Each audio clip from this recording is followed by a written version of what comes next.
TTV Dinakaran விமர்சித்தார் அப்படின்ற அடிப்படையில் அதே எதிர் விமர்சனத்தை திரு இபிஎஸ் அவர்கள் அதிமுக பொதுச் செயலாளர் முன்வைத்திருக்கார் அப்படின்ற பார்வையை திரு ரமேஷ் அவர்கள் வெளிப்படுத்தினார். அதே நேரத்தில் செங்கோட்டையன் விவகாரத்தில் அவர் மேலே நடவடிக்கை எடுக்கப்பட்டிருக்குது, மேற்கொண்டு அவர் நீக்கணும்னா கட்சி முடிவெடுக்கும் அப்படின்றாரு.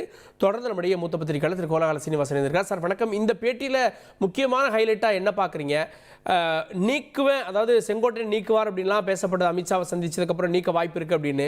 என்டிஏவில் தொடர்ந்து திரு தினகரன் விமர்சிக்கிறாரு, தினகரனை ரொம்ப காட்டமாக விமர்சிப்பார் அப்படின்லாம் சொல்லப்பட்டது. ஆனால் இங்கே ஒரு நியூட்ரல் டோன் வெளிப்படுறதா பார்க்குறீங்களா? ஒரு நியூட்ரலும் கிடையாது. அது பிரஸ் மீட் தானுங்க, கேட்கிற கேள்விக்கு பதில் சொல்றாரு. அதுல இன்னொரு முக்கியமான விஷயம் செங்கோட்டையன் பத்தி அவர் சொல்லியிருக்கிறது. செங்கோட்டையன் தான் பதவியில இருந்து நீக்கியாச்சு. அவர் இன்னைக்கு எந்த பதவியிலும் இல்லை, அவர் ஒரு உறுப்பினர் மட்டும்தான். இன்னொன்னு அவர் திரும்ப அந்த பதவியை கொடுப்பேன் அந்த மாதிரி எல்லாம் சொல்லவும் இல்லை.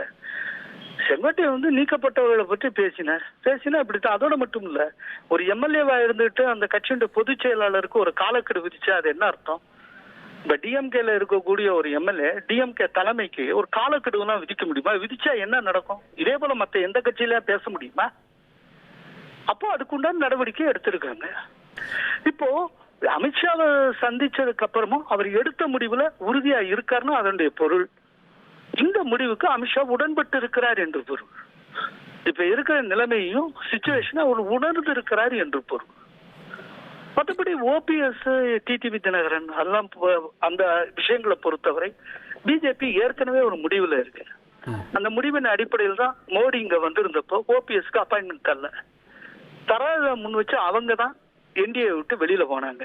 வெளியில போனவங்களும் இவங்க தாங்கி கெஞ்சிக்கிட்டுலாம் இருக்க மாட்டாங்க. அதே போல டிடிவி தினகரனுடைய ட்ராக் ரெக்கார்டு ஏடிஎம்கே எந்த கூட்டல்ல இருக்கோ அந்த கூட்டல்ல 2017 இருந்து அவர் இருந்ததே கிடையாது.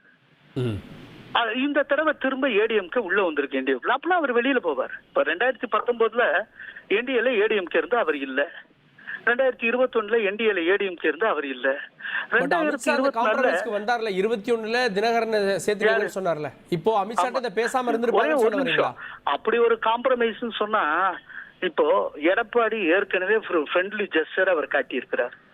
ஏப்ரல் 16ஆம் தேதி முன்னால டிடிவி தினகரன் மேல போடப்பட்ட, அதாவது அதிமுக தொடுத்த வழக்கு வந்தப்போ எடப்பாடியார் தரப்பு அந்த வழக்கையே திரும்ப பெற்றுக்கொண்டாங்களே.